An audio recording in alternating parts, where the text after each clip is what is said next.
Hello and welcome to another Friday review. I've got something a little bit more special this morning, a little bit not quite landscape photography based, but it's definitely going to assist you. Now, if you remember a couple of weeks ago, I did a video on a Wayfarer Eskute mountain bike or road bike. This is now the Eskute mountain bike. This is what we've got to play with.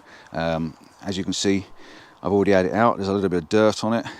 It comes with the same as the Wayfarer. This is the Voyager. You've got your battery pack in there, you've got your controller, you've got your 7 gears on the top, you've got your disc brakes on the front, puncture-proof tyres, you've got a headlight which works off the switch, a nice little horn. It also comes with these foldable mud flaps that you can put on there, 7 gears, Shimano derailleur, rear disc brake, and yeah, it's a really nice little bit of kit.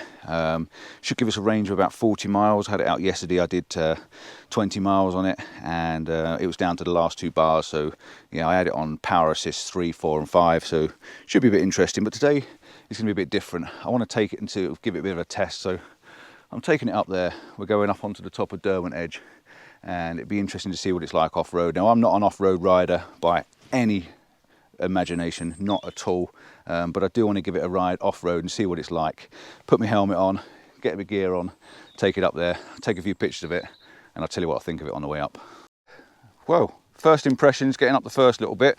I've only literally been on it 5 minutes. It definitely gives you some power to assist you getting up these hills. I'm not an off-roader, so technique is not my best stature, and I am riding with a large camera bag as well, so it's not ideal. But yeah, it's definitely pulling me up the hills. It's a little bit clunky. I think the battery's a bit clunky, but that can soon be sorted out with a little bit of a strap.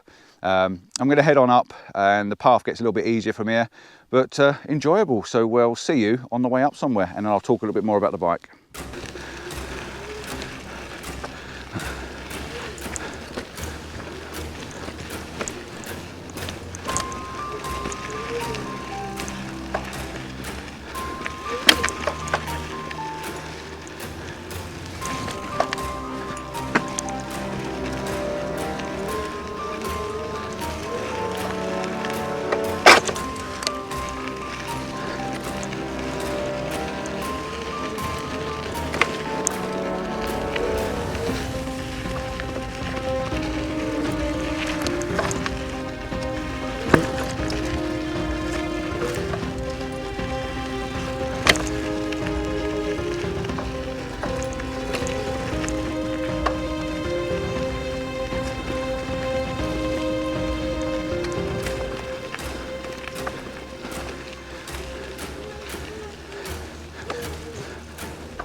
Right, so we've made it up onto our first little checkpoint before we start going up the hill, and this thing is absolutely amazing.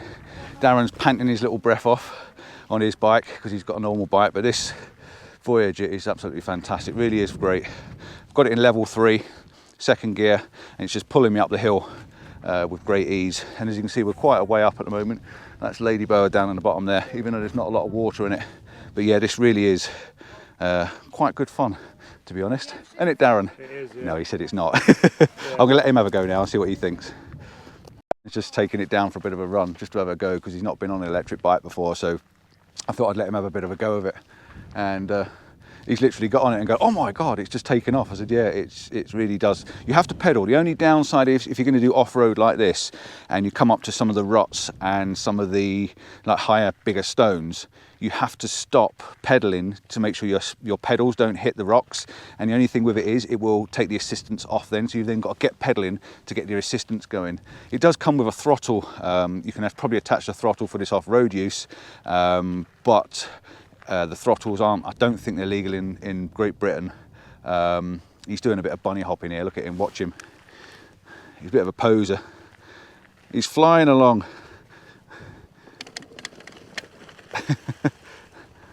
Easy, innit? No problem. He likes it. I've got to try and force it out of his hands now. Right, we'll see you at the top, and yeah, we'll get a bit more fun out of this.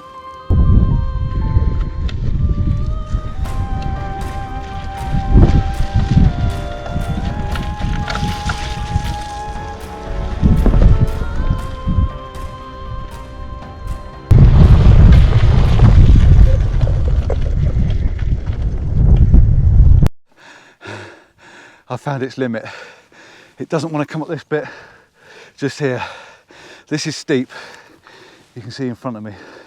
This is quite steep. I had it on level 4, level 5. And it's just not got enough. It's just not got enough to get you up the steep bit. Coming down it'll be fine, but I've got to walk up to where those people are up there, then it levels off a bit more. But I'm going to set it up and get a couple of photographs of it. Oh, so far it was all right, but that bit was hard work.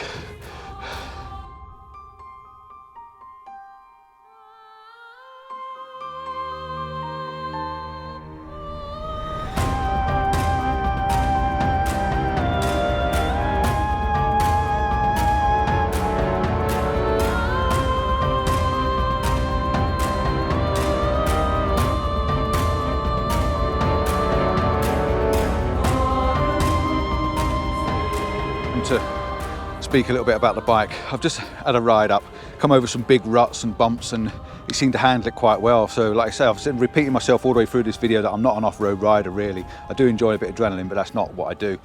So it seems to handle it okay. The really steep bits it struggles on, but other than that it seems to be pummeling through really, really well. Just got some really cracking photographs of her up there. Look, she's sitting up there on the rocks, and yeah, this is a time to sort of tell you about it. It's got punch-proof tyres. It's got these ceramic weave or something that's in the tyres, and it's supposed to help them from getting punctures, which is pretty good. They're a 27.5-inch wheel, I think it is, if I just remember rightly. Yeah, it's a 27.5-inch wheel, front and back. You've got a shock absorber on the front as well, which takes some of the puncher out, the old, you know, some of the bounce out of it a little bit. You've got metal pedals, which is really good because I've ground them out several times, hitting the rocks as you come along, and this is granity rock. It's really quite hard. I said before, we've got the 7-speed, it says 6x7 Shimano gear on the back there. It comes with these mud guards. You don't have to clip them on, but they're actually slidable. The built-in headlight, which is really, really good. It works off the controllers on the front. Seat's quite comfortable. I think it's quite a comfortable seat as mountain bikes go. Some of them are really sort of narrow, but this is not a bad seat. But Eskute do make a nice, comfortable, soft, padded one as well. It has got a bit grubby. Comes with obviously a charger. You plug it in at home, charge it up. It takes about 5 to 6 hours to charge. I actually charged mine on the Jackery yesterday because I had it out yesterday. They give a range of about 40 miles, but obviously that's going to be depending on what level of power you're using, whether you're going up hills, how much assistance it's actually using. So yeah, that's a big key feature to it. But definitely on terrain like this, it's good fun. It really is good fun. And Darren had a go and he loves it. He's even talking about getting one now for Christmas. What else can I tell you about? The brakes are standard brakes, they're not hydraulic. And that all relates to the price of the bike as well. This bike is £1,000, £999 if you want to buy one. If you use the code Compton50, and I'll put a link down below for you. If you use the code Compton50, you'll get £50 off as well, which is really good of Eskute to do that. Thank you very much. But yeah, really, really good. Really, really like it. And I will be using it for my landscape adventures when I've got to come on a long hike like this, or I'm going on a long distance. You know, if you're in the mountains, you want to go all the way along the path or the track, or you're at the beach and you want to go along the seafront, absolutely brilliant idea. Put your backpack on. Bearing in mind I've got a camera backpack as well. You know, there's a good heavy pack on my back and a tripod. It's doing really well. So yeah, quite pleased with that. I'm going to take it off this rock now before the wind catches it and throws it off the edge of the cliff. And yeah, all in all, very, very good. So I'm not going to rant on any more about it. I will put any order specs will coming up on the screen as I've been talking. We're going to go and enjoy it now. We're going to go all the way over, up onto the rocks over there. I'll take a few more photographs, obviously because Eskute probably likes some nice photographs of it.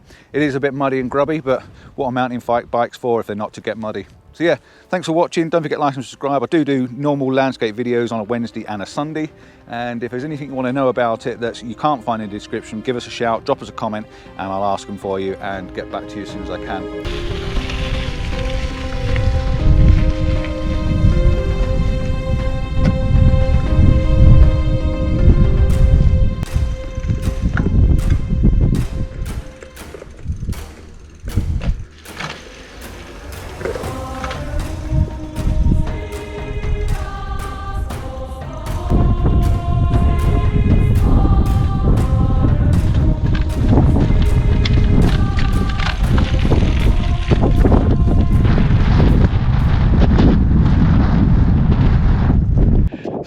you on to say that we're still having a little bit of fun on this.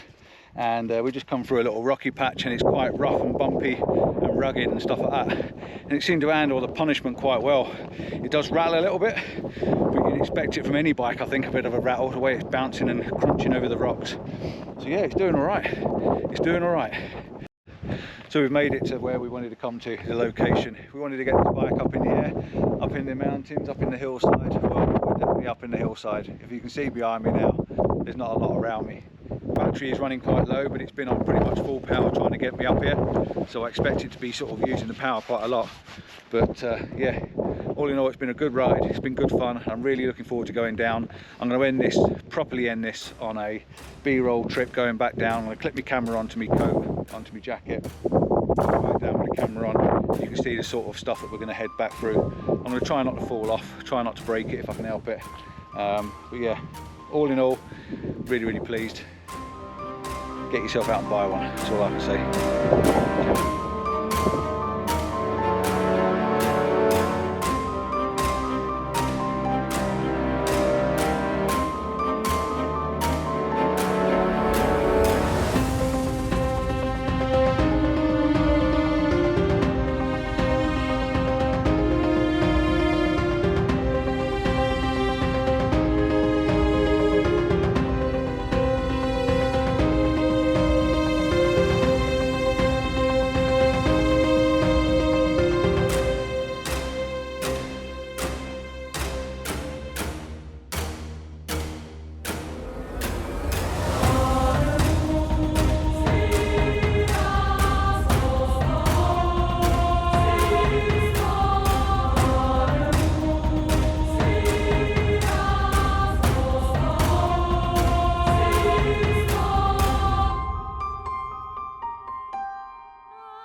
Right, I just wanted to test these brakes out, see if they worked. Woo, fingers crossed.